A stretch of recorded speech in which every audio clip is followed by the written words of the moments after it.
అదే RTV app వార్తల్ని క్షణాల్లో చదివే అవకాశం ఉంటుంది. ఒక న్యూస్ పేపర్, ఒక టెలివిజన్ ఛానల్ మీ చేతుల్లో ఎప్పుడూ ఉంటాయి.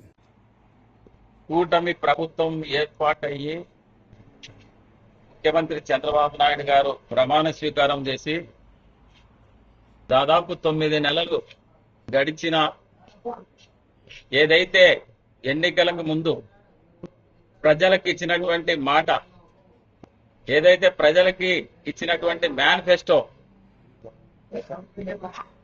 సూపర్ 6 పథకాలు, ఈ సూపర్ 6 పథకాల్లో ఒక పెన్షన్ 4,000 తప్ప, అది కూడా అతుకులు గతుకులుగా దీపం పథకం, గ్యాస్ సంవత్సరానికి 3 సిలిండర్ల పథకము, దాన్ని అమలు చేసే దాంట్లో కూడా చాలా లోటుపాట్లు ఉన్నాయి.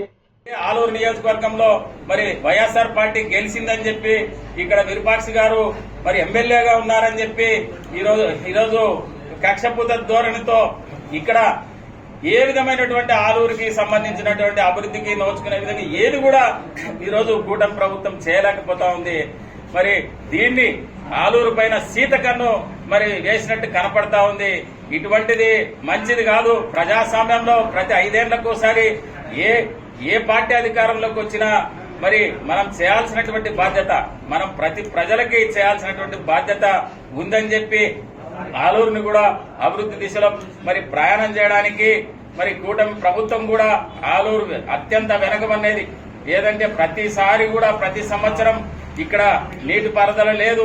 ఇక్కడ ప్రజలకి నిజంగా చెప్పాలంటే తాగునీటి వసతి కూడా చాలా మండలాల్లో చాలా ఇబ్బందులు పడతారు.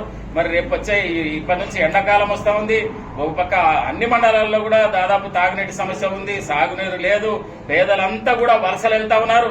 మరి ప్రతిసారి చెప్తానే ఉన్నా కూడా మరి చెప్పినటువంటి ప్రభుత్వం ఏదైనా సరే ఆదుకునే పరిస్థితి, మరి సూపర్ 6 అమలు చేసే పరిస్థితి ఈ రోజు రాష్ట్రంలో లా అండ్ ఆర్డర్ గాని, రాష్ట్రంలో మీరు ఇచ్చినటువంటి హామీల్ని అమలు చేసి ప్రజలతో శబాస్ అనిపించుకోవాల్సినటువంటి అవసరం ఉందని చెప్పి కక్షపూరిత ధోరణులు మారుకొని మరి ఎక్కడ కూడా ఏదైనా సరే మరి అందరికీ ఒకటే చట్టాన్ని ప్రయోగించాల్సినటువంటి అవసరం ఉంది. మరిన్ని వీడియోస్ కోసం ఛానల్ ని సబ్స్క్రైబ్ చేయండి. లేటెస్ట్ అప్డేట్స్ కోసం వాట్సాప్ ఛానల్ ని ఫాలో చేయండి. అండ్ లింక్ డిస్క్రిప్షన్ లో ఉంది.